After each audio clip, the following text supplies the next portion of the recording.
Grandes Doutrinas Bíblicas, Volume 2, Capítulo 15, Tema: Certeza de Fé.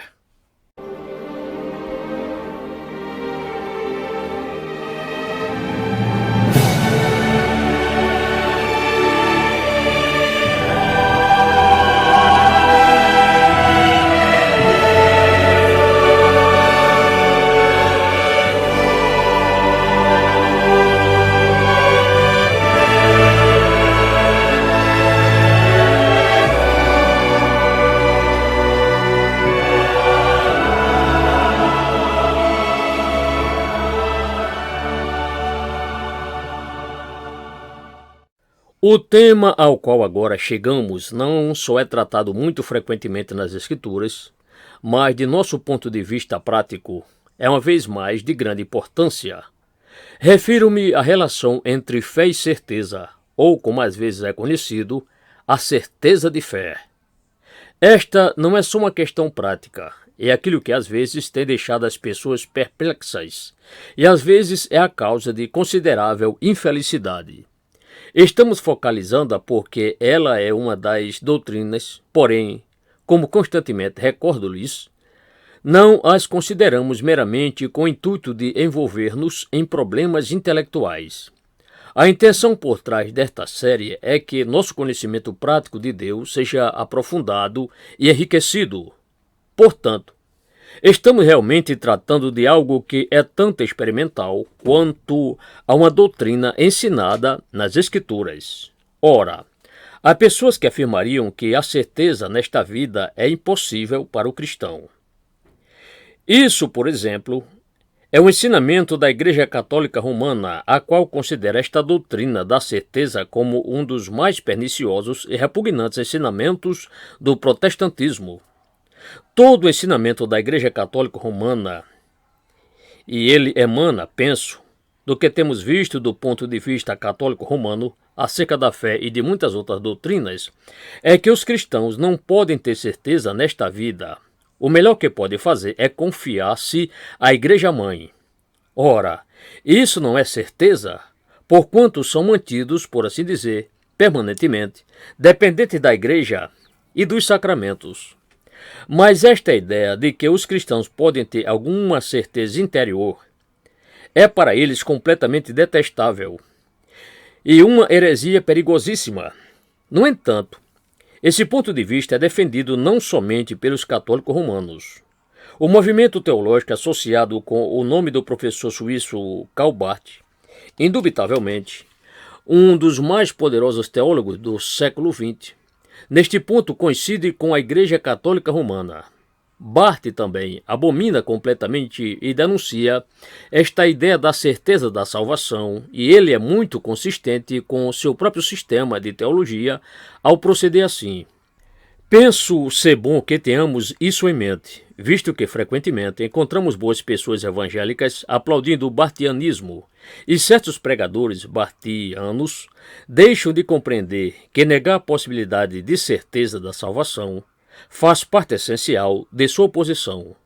Barth repugna totalmente a experiência, e todo o seu conceito é que vocês não podem estar certos de nenhuma dessas coisas, e além do mais, que todas as nossas tentativas para expressar nossa fé são necessariamente errôneas e falaciosas. Ora, ao contrário de tudo isso, os pais protestantes, quero dizer com isso Lutero e Calvino, bem como os seus companheiros, foram ao outro extremo e disseram que a certeza de fé faz parte essencial da própria fé. Indubitavelmente, eles assumiram essa posição em parte como reação à Igreja Católica Romana. Estavam tão desejosos de libertar o povo do cativeiro e da tirania dessa igreja que chegaram ao ponto de afirmar que sem esta confiança e certeza, a assim chamada fé que as pessoas professavam não tinha o menor valor. E uma vez mais, isso não é algo restrito aos pais protestantes. John Wesley, especialmente em seus dias iniciais, ensinava exatamente a mesma coisa.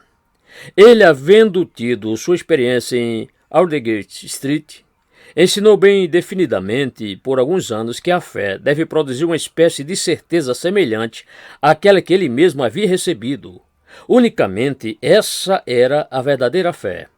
Mais tarde ele modificou esse ensinamento.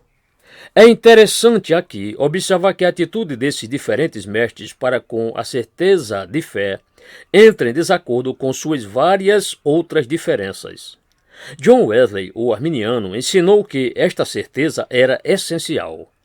Mas houve outros metodistas no século XVIII que não eram arminianos e que adotaram o ponto de vista reformado. Eles, porém, a princípio, igualmente insistiram em que a certeza fazia parte essencial da fé. Por exemplo, essa era a posição dos pais metodistas no país de Gales, que só admitiam a membresia da igreja aquelas pessoas que tinham a certeza da salvação. Às vezes chegavam ao cúmulo de levar os aspirantes à membresia da igreja a dizerem quando essa certeza havia ocorrido e como a haviam recebido, qual era o pregador e qual fora o seu texto. Isso mostra a reação extrema que às vezes ocorre, especialmente quando o período anterior tem sido vago, indefinido e ético em vez de espiritual. Não há dúvida, porém, de que o ensino reformado prevalecente sobre esta questão é aquele que é ensinado, por exemplo, na Confissão de Fé de Westminster. Ela diz que a certeza não é uma parte essencial da fé, que vocês podem ter fé sem a certeza, mas que, em contrapartida, a certeza é não somente possível, mas também desejável, e uma pessoa jamais deve descansar até que venha a possuí-la. Esse tem sido o ensinamento mais comumente mantido pelo povo evangélico desde os tempos da Reforma Protestante. Se, pois, essa é a realidade, se é verdade que vocês podem ter fé sem certeza, ainda que a certeza seja algo desejável, então temos o direito de dizer que a dúvida, em si e de si mesma, não é incompatível com a fé. Vejam bem, a dúvida deve ser colocada em confronto com a certeza e não em confronto com a fé. Os homens e as mulheres que têm fé podem ser dolorosamente assaltados pelas dúvidas. Pedro, por exemplo, tendo andado por sobre as águas em direção ao nosso Senhor, de repente começou a olhar para as ondas turbulentas. Então começou a afundar. E nosso Senhor lhe disse: homem de pouca fé, por que duvidaste? Mateus 14:31. Nosso Senhor não disse que Pedro havia perdido sua fé porque duvidara. Então a dúvida não é incompatível com a fé. Contudo, geralmente significa que há fé frágil ou fé pequena. Isso pode ser devido a muitas causas.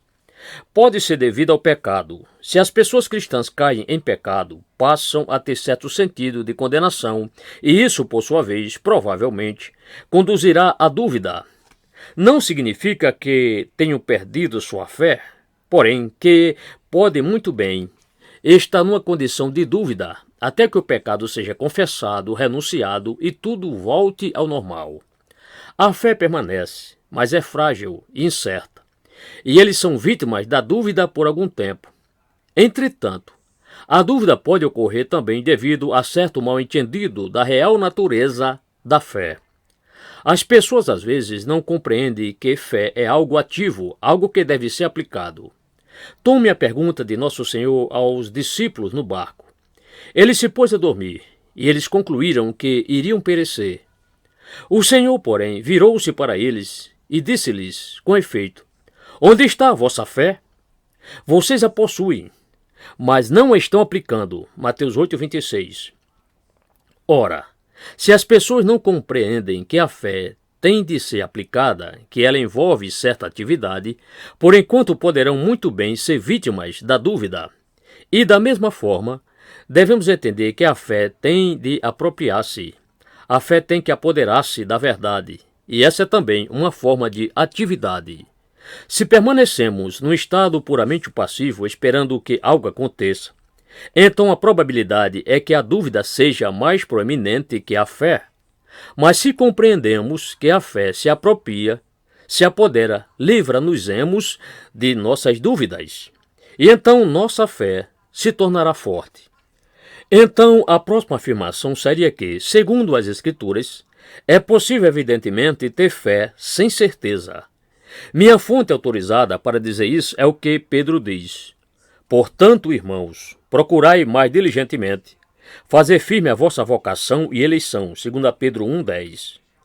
Vocês e eu não podemos determinar nossa vocação, nem nossa eleição, mas podemos firmá-las, e todo o objetivo desta passagem consiste em exortar as pessoas a que demonstrem esta diligência.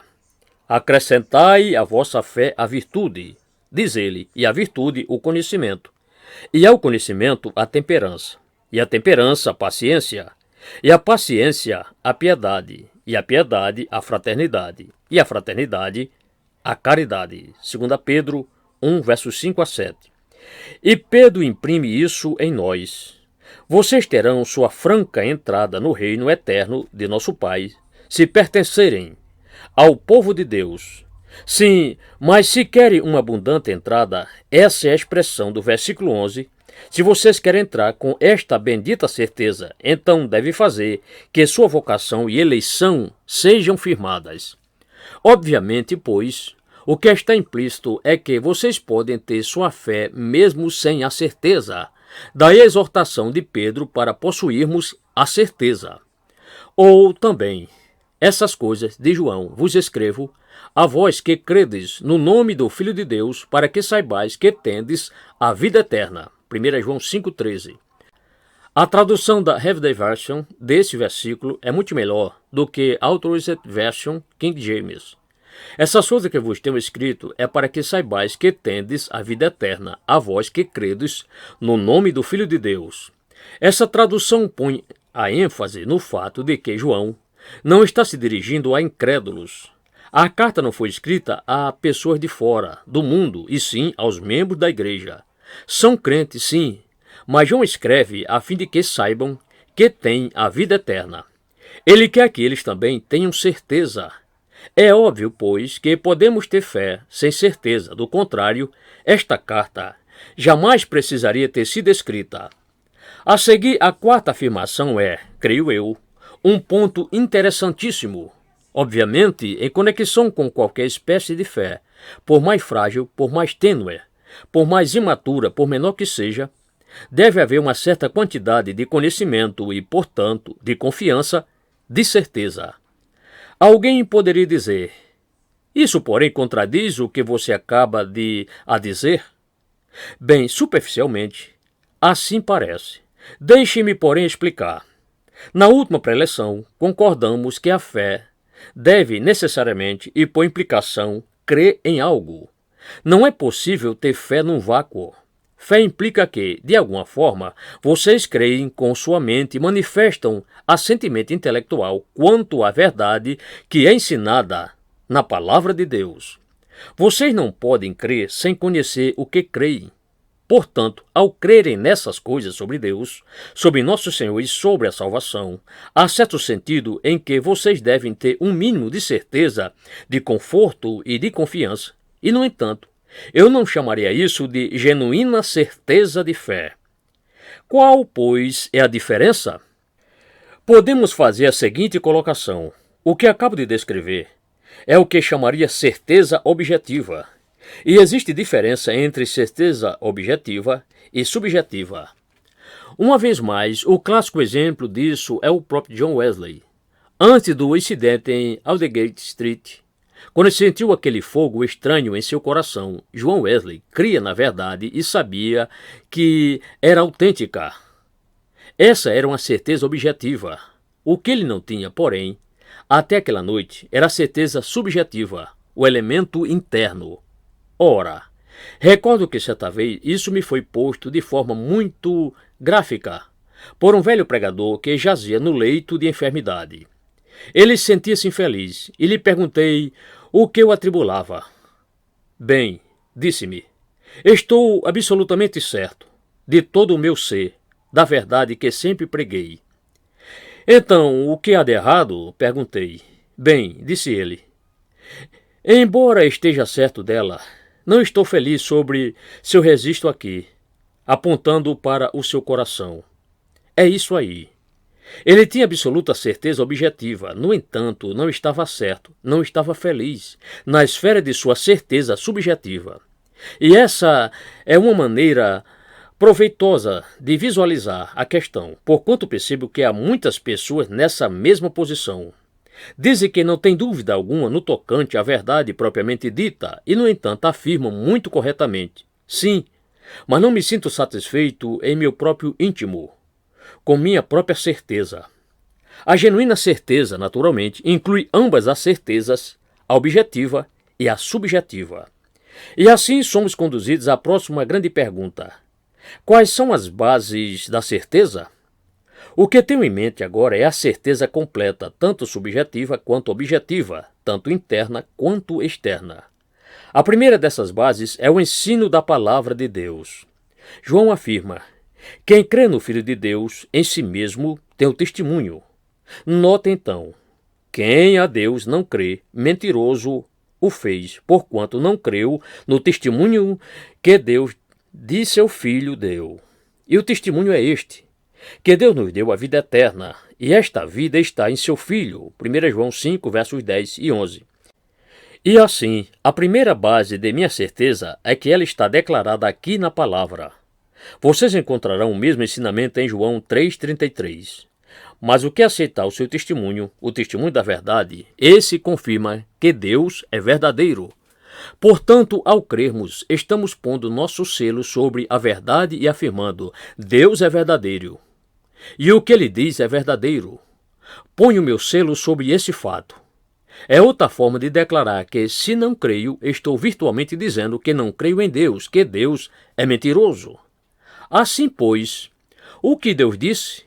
Qual é o seu testemunho? Permita-me lembrar-lhes algumas passagens. Por exemplo, tomem João 3,36. Quem crê no Filho tem a vida eterna. Não diz terá, diz tem. O que, porém, desobedece ao Filho não verá a vida, mas sobre ele permanece a ira de Deus. Ou João 5,24. Em verdade vos digo, que quem ouve a minha palavra e crê naquele que me enviou, tem, terá, não, tem a vida eterna.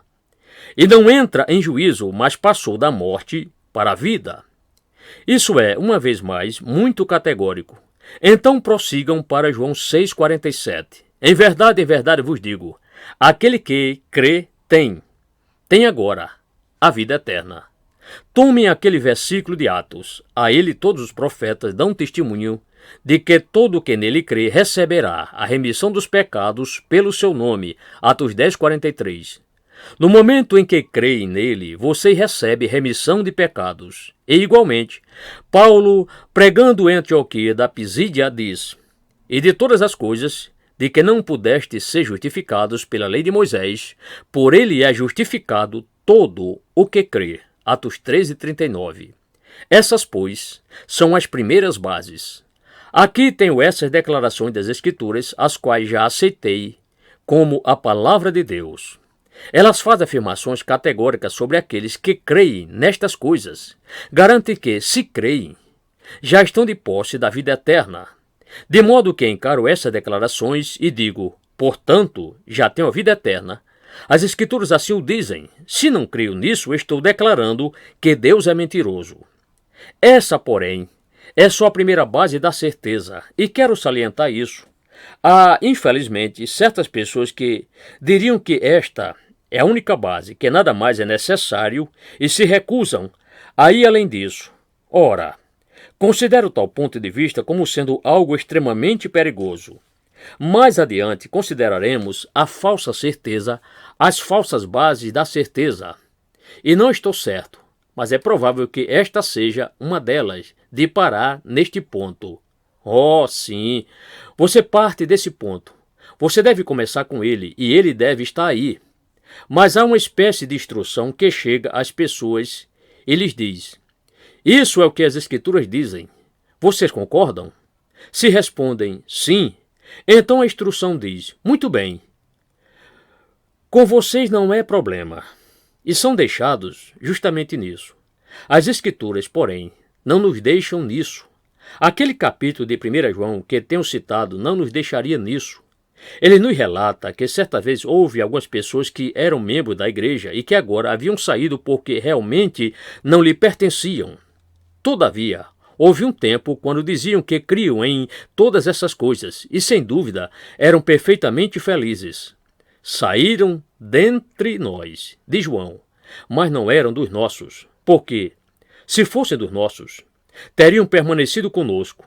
Mas todos eles saíram para que se manifestasse que não são dos nossos. 1 João 2,19.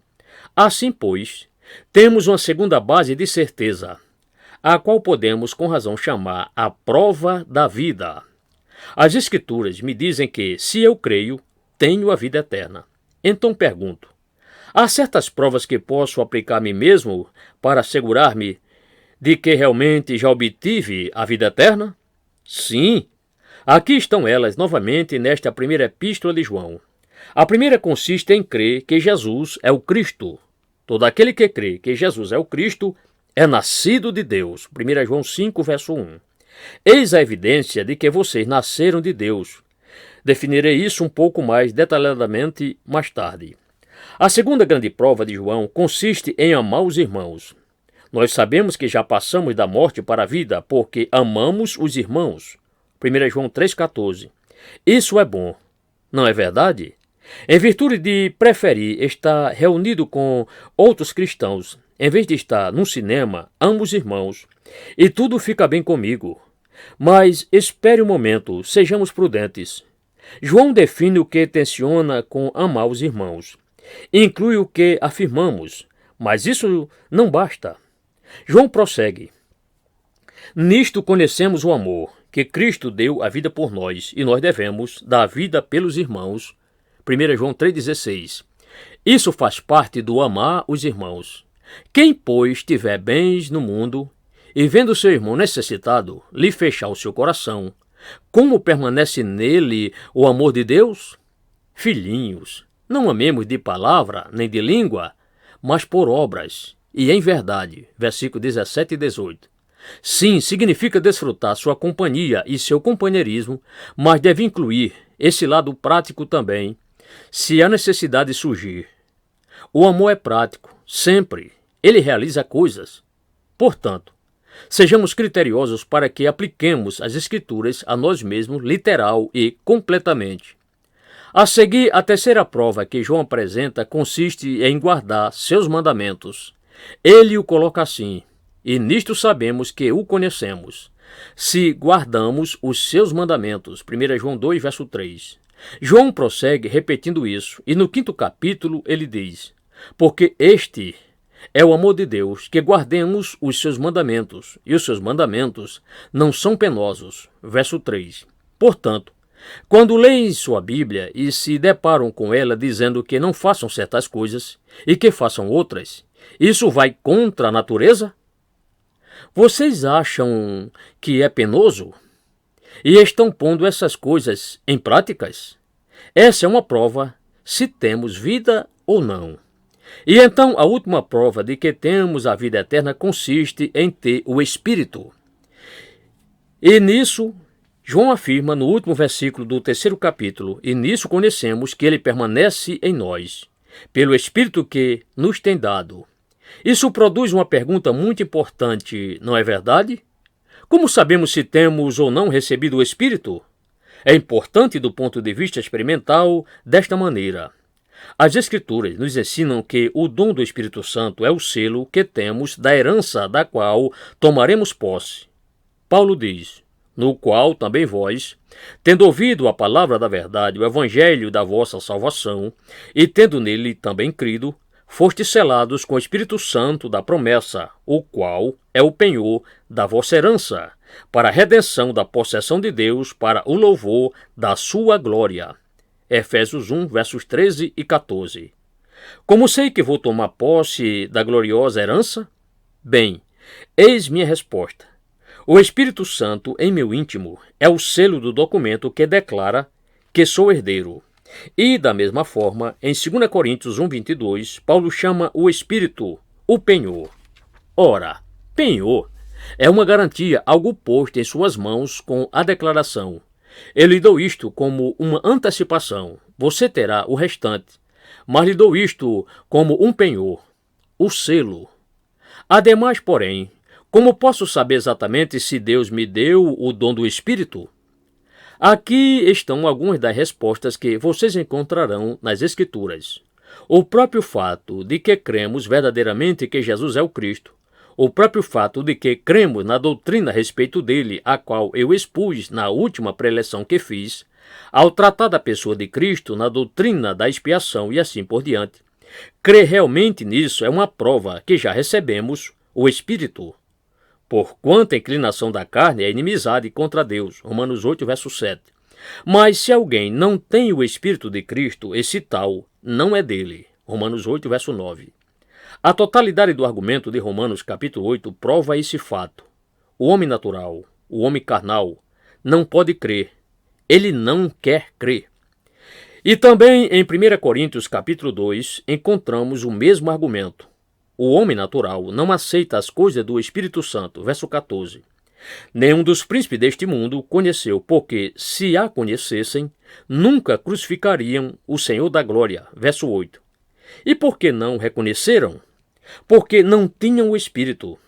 Deus, porém, nos deu, não o Espírito do mundo, mas sim o Espírito que provém de Deus, a fim de conhecermos as coisas que nos foram dadas gratuitamente por Deus. Verso 12. Mas nós temos a mente de Cristo. Verso 16. E assim, se creem realmente nessas coisas, vocês podem estar certos que receberam o Espírito, porque, como Paulo novamente coloca para os coríntios, portanto, vos quero fazer compreender que ninguém pode dizer Jesus é o Senhor, senão pelo Espírito Santo. 1 Coríntios 12, verso 3. Não podemos dizer isso de outra forma. Portanto, eis aí nossa primeira prova de que Deus me deu o Espírito, minha fé. Em segundo lugar, se desejo mais deste conhecimento, então esse é um bom sinal que tenho o Espírito. Pois todos que são guiados pelo Espírito de Deus, diz Paulo em Romanos 8,14, esses são filhos de Deus. Por isso, se vocês desejam ser guiados pelo Espírito, se vocês se veem exauridos pelos seus próprios recursos, se vocês não confiam no seu próprio entendimento humano e de toda a filosofia, se dizem, quero ser iluminado, quero ser guiado pelo Espírito em todo sentido, aqui está, uma vez mais, um sinal que vocês têm o Espírito. É tão somente aqueles em quem o Espírito habita que querem ser guiados por ele e se submetem à sua liderança. Em terceiro lugar, a obra do Espírito em nosso íntimo é uma prova de que ele está em nós. Que obra é essa? Bem, primeiramente e acima de tudo, a revelação do pecado. Essa é sempre a primeira obra do Espírito. Ele traz à luz coisas ocultas das trevas, os pecados sobre os quais não estamos a princípio cônscios. À medida que ele se torna mais poderoso em nós, nos tornamos mais sensíveis ao pecado e passamos a considerar como pecado certas coisas que costumávamos ignorar. Eis aqui uma grande evidência da obra do Espírito. E ele também produz em nós aversão pelo pecado e profundo desejo de nos livrarmos dele. A seguir, a quarta evidência é o fruto do Espírito. Voltemos à grande lista em Gálatas capítulo 5. Mas o fruto do Espírito é o amor, o gozo, a paz, a longanimidade, a benignidade, a bondade, a fidelidade, a mansidão, o domínio próprio. Versos 22 e 23. E então a quinta evidência é o Espírito de adoção. Porque não recebestes o espírito de escravidão para outra vez estardes com temor, mas recebestes o espírito de adoção pelo qual clamamos, Abba, Pai. Romanos 8,15. Espero que esta classificação lhe seja bem nítida. Já consideramos apenas nossas razões por afirmarmos que o Espírito está em nosso interior, o que é uma das provas que temos a vida eterna. Esta prova de vida é nosso segundo fundamento ou base para a certeza em nossa vida cristã, e as 4 provas vinculadas ao título prova de vida se encontram todas na primeira epístola de João. E a terceira maior base da certeza de fé é o testemunho do Espírito com o nosso Espírito. O Espírito mesmo testifica com o nosso Espírito que somos filhos de Deus. Romanos 8,16. Ora, isso é crucial, e neste ponto devo emitir uma crítica à Revised Standard Version. Vocês descobrirão que a versão padrão revisada junta os versículos 15 e 16 num só, e em vez de dizer recebestes, porém, o Espírito de adoção, pelo qual clamamos, Abba, Pai. O próprio Espírito testifica com o nosso espírito de que somos filhos de Deus. Ela traz, quando clamamos, Abba, Pai, é o próprio Espírito testificando com o nosso espírito de que somos filhos de Deus. No lugar de duas coisas, ela apresenta uma só, ou seja, ele testifica, levando-me a clamar, Abba, Pai. A King James, porém, não afirma isso, e indubitavelmente está certa.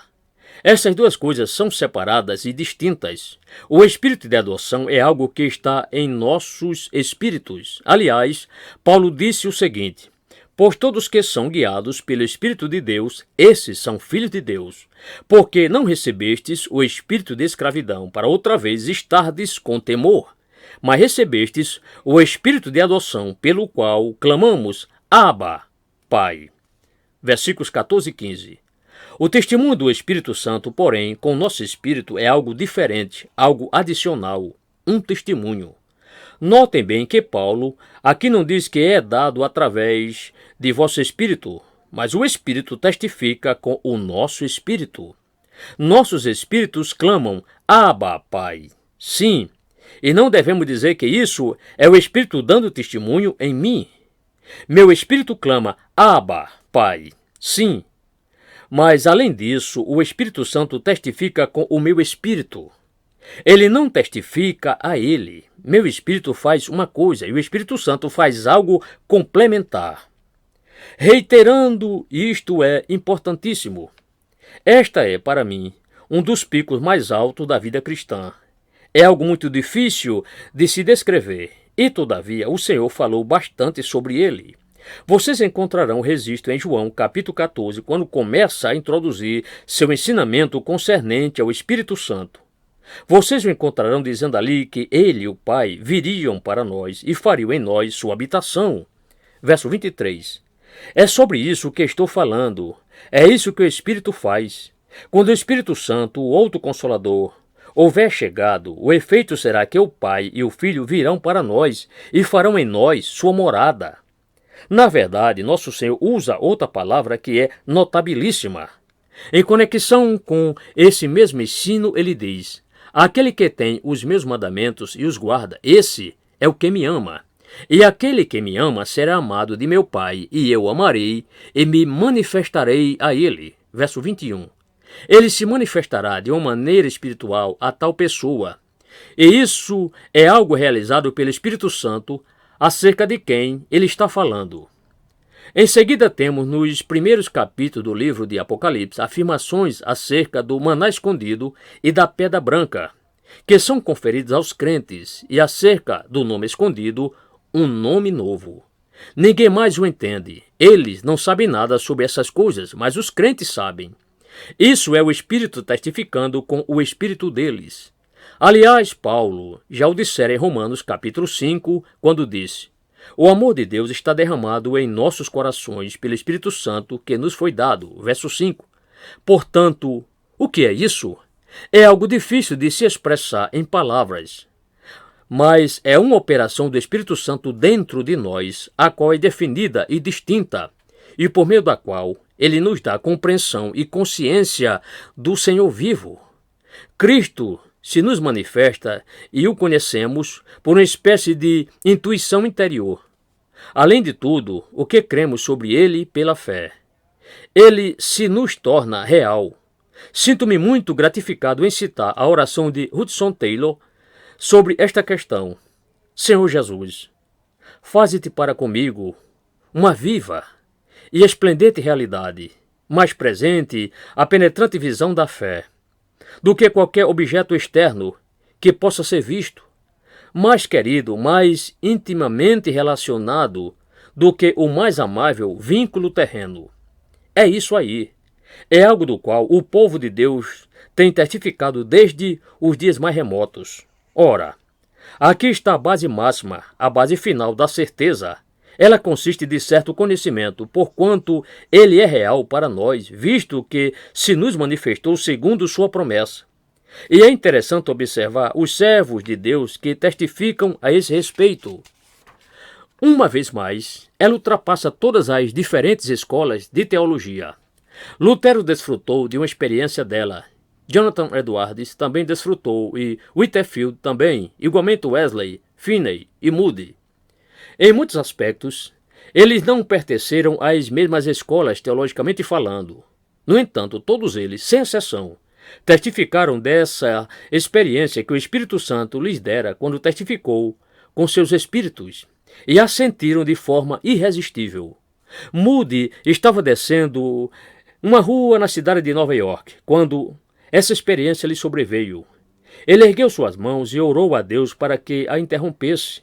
Ele temia que fosse esmagado e expirasse fisicamente por causa da glória, da grandeza e da transcendência da experiência. Essa é a base culminante da certeza, ainda que as emoções acompanhantes possam variar tremendamente. No caso de Finney, ela veio sobre ele como onda após onda, e ele transpirava a ponto de ficar encharcado. Leiam relatos acerca desses homens e o que eles mesmos têm a dizer-lhes. Para John Wesley, a experiência não foi tão subjugadora, mas ele sentiu como que um fogo estranho invadia seu coração. E assim poderíamos prosseguir. Como então pode alguém obter esta certeza? Aqui estão as regras ensinadas nas Escrituras. Primeiramente, estejam seguros quanto à sua fé. Se vocês não têm esta certeza, certifiquem-se de que não estão realmente confiando em si mesmos, em algum aspecto para a salvação. Certifiquem-se de que contemplam toda a sua retidão como trapos de imundícia e saibam que, se viverem 1000 anos, jamais seriam dignos de estar na presença de Deus. Certifiquem-se de que estão depositando sua confiança tão somente na obra de Cristo consumada na cruz e que dependem exclusivamente de sua justiça. Apliquem a palavra de Deus a si próprios. Busquem lê-la e conhecê-la. Lancem mão dessas passagens bíblicas as quais estive citando, permaneçam nelas, apliquem-nas a si próprios. Digam, estou crucificado com Cristo, morri com Cristo. As Escrituras dizem isso, eu creio e me submeto. Vivam a vida, rendam-se, a fim de serem guiados pelo Espírito. Busquem sua face. Se vocês rogarem-lhe para que cumpra sua promessa e se lhes manifeste, ele garantiu fazê-lo. Finalmente, permitam-me dizer-lhes apenas uma palavra sobre a diferença entre a verdadeira e a falsa certeza. A falsa certeza geralmente se deve ao ensino errôneo, à falsa evangelização, na tentativa de arrastar as pessoas a decisões ou conduzi-las ao novo nascimento antes que a operação do Espírito Santo seja efetuada. Nosso Senhor falou acerca de pessoas que vinham a Ele e diziam, Senhor, Senhor, não profetizamos nós em Teu nome? E em Teu nome não fizemos muitos milagres? Então lhes direi claramente, nunca vos conheci. Apartai-vos de mim, vós que praticais a iniquidade. Mateus 7, 22 e 23. Pensavam que estava tudo bem. Tinham certeza, mas era falsa. As 3 parábolas em Mateus, capítulo 25, ensinam precisamente a mesma coisa. As virgens insensatas, o homem que escondera seu talento e as pessoas que perguntaram quando lhe haviam feito isso, aquilo e aquilo outro. Criam que estiveram sempre lhe agradando. Ele, porém, disse, sempre que o deixaste de fazer a um destes mais pequeninos irmãos, deixastes também de o fazer a mim. Não sois salvos, não me pertenceis. Falsa certeza. O que, pois, pode assegurar-nos de que a nossa certeza é verdadeira?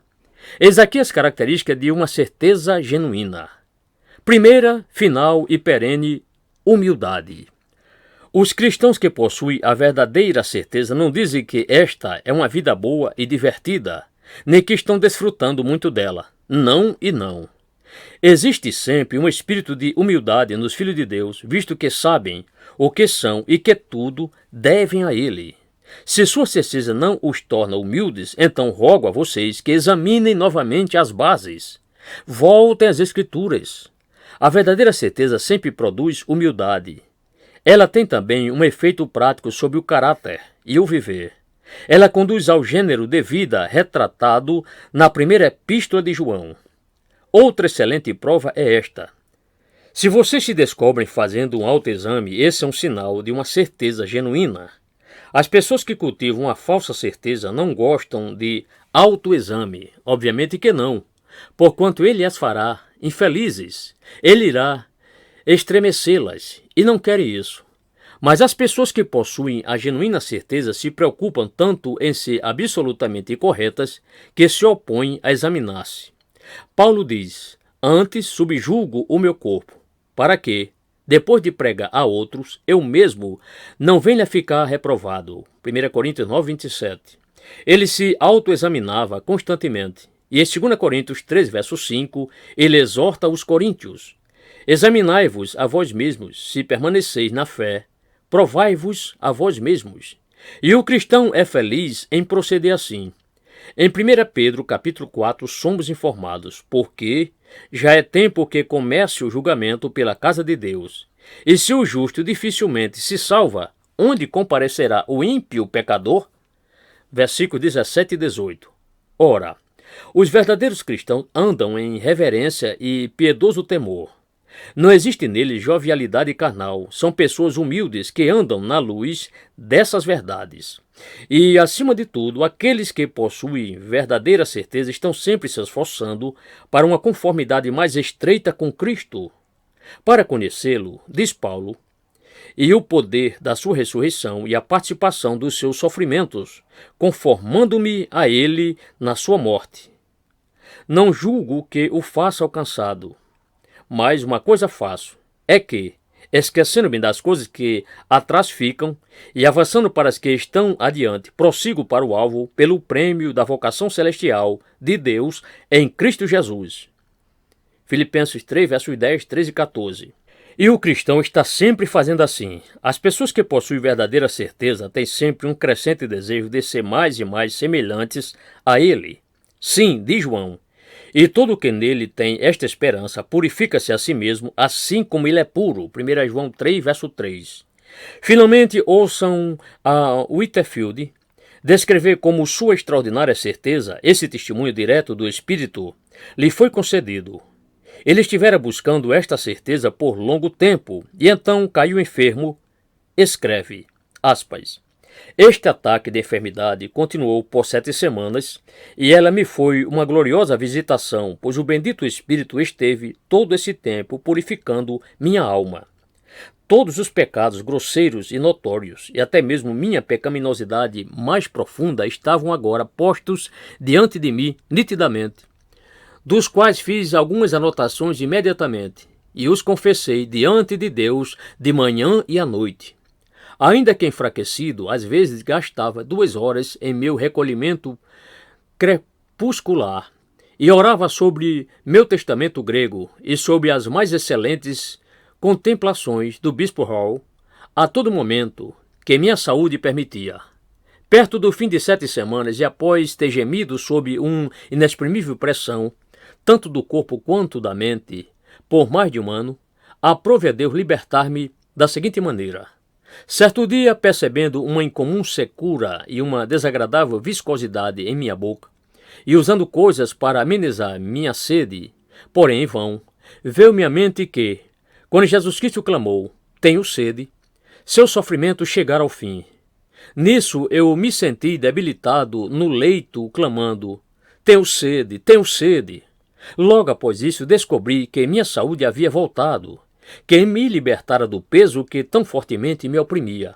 De manhã, o espírito de lamentação foi retirado de mim, e eu sabia o que significava realmente regozijar-me em Deus, meu Salvador, e por algum tempo não podia deixar de cantar salmos onde quer que eu estivesse. Minha alegria, porém, gradualmente se tornava mais sólida, e, bendito seja Deus, tem permanecido e aumentado em minha alma, salvo uns poucos intervalos casuais desde então. Fecha aspas. Ou considere um homem que pertenceu ao exército de salvação falando acerca dessa mesma questão. Aqui, uma vez mais, está um homem que creu na verdade. Ele alcançara a certeza objetiva, porém não alcançara a certeza subjetiva. e estava buscando-a. Ele escreve, aspas, despertei-me naquela manhã faminto e sedento justamente de viver esta vida de comunhão com Deus, de jamais pecar novamente contra Ele, seja em pensamento, palavra ou ação, com um imensurável desejo de ser um homem santo e aceitável a Deus. Com esse desejo abri minha Bíblia, e enquanto lia algumas das palavras de Jesus, ele me concedeu uma bênção tal como jamais sonhara que uma pessoa pudesse ter do lado de cá do céu. Era uma revelação inefável. Era um céu de amor que invadia meu coração. Minha alma se derretia como cera diante do fogo. Eu chorava e soluçava. Repugnava-me o fato de ter sempre pecado contra ele, ou duvidado dele, ou vivido para mim mesmo e não para sua glória. Toda a ambição quanto ao ego havia agora desaparecido, e uma chama pura de amor a havia queimado assim, como um fogo ardento queimaria uma traça. Eu saí do Boston Commons antes da refeição matutina, chorando de alegria e louvando a Deus. Oh, como eu o amava! Naquele momento eu verdadeiramente conhecia Jesus. Lembrem-se, ele havia sido crente há anos. Eu o amava tanto que parecia que o meu coração iria estourar de amor. Eu estava plenificado de amor por todas as suas criaturas. Ouvi os pequenos pardais chilreando, eu os amava. Vi uma minhoca atravessando meu caminho, eu saltei para não pisar nela. Não queria ferir qualquer ser vivente. Eu amava os cães, eu amava os cavalos, eu amava os garotinhos da rua, eu amava os estranhos que passavam depressa por mim, eu amava os pagãos, eu amava o mundo inteiro. Deus fez tudo isso por mim. Bendito seja seu santo nome. Oh, como desejava ser puro. Oh, como me sentia faminto e sedento por Deus, o Deus vivo. E Ele me deu o que meu coração desejava. Ele me satisfez. Peso minhas palavras. Ele me satisfaz. Ele se tornou meu mestre, meu guia, meu conselheiro, meu tudo em tudo. Fecha aspas. Nosso Senhor estava para deixar a terra e disse que enviaria o Espírito. E eu o amarei e me manifestarei a ele. João 14, 21. E ele faz isso através do Espírito Santo. E quando homens e mulheres possuem esta manifestação espiritual do Filho de Deus, segundo o piedoso John Fletcher e de Medley o chamava, eles adquirem uma absoluta segurança e certeza que nada pode mudar. E se não temos essa experiência, podemos tê-la. Ela é para nós, acima do mundo, acima de nossos espíritos e das provas que podemos aplicar a nossos espíritos. A este testemunho do Espírito com o nosso espírito. Ele é a herança de todos os filhos de Deus que sentem carência dele, que anseiam por possuí-lo, que o desejam, que o buscam. Porventura, tem ele se manifestado a vocês? Ofereçam a ele a pequena oração de Hudson Taylor, e ele garante respondê-la em sua própria maneira e em seu próprio tempo. Vê a página 209. Note a diferença entre os dois homens que eu citei. Há ainda outros, cada um com uma experiência diferente. Mas não se preocupem com isso. Não se preocupem com o caráter exato das emoções. Quando o Espírito vier, vocês saberão. Não acreditem no ensino que lhes garantem. Apenas creiam que aconteceu, quer vocês sintam, quer não. Esses grandes homens tinham emoções. E quando vocês e eu tivermos essa manifestação espiritual do Filho de Deus, não teremos que persuadir-nos de que a temos, saberemos. Ela é inequivocável e ela é para nós.